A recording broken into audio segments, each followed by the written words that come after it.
afternoon show, titigbakin na.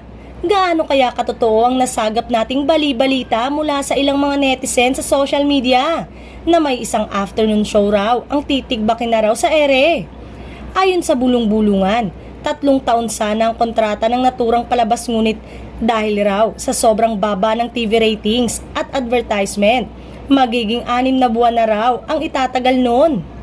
Ayon pa sa netizen, hindi rin umano nagustuhan ng management ng network ang inasal ng main host nito na naging mitsa upang mag-back out ang isa sa mga co-host nito na sikat na influencer. Dismayado rin daw ang pamunuan sa lantarang paninermo ng host sa staff at co-host niya sa palabas.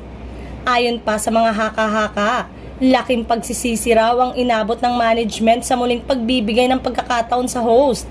Kaya naman, napagpasyahan na umano nila na tapusin na lang ang palabas na sana ay saya ang hatid sa sambayanan at hindi yung pabubusugin lang sa galit at sermon.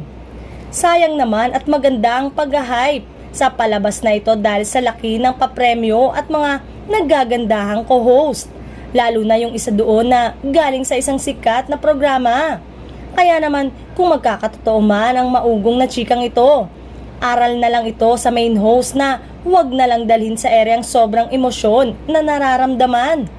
Sabi nga niya, hirap na siyang dalhin ang palabas na yun.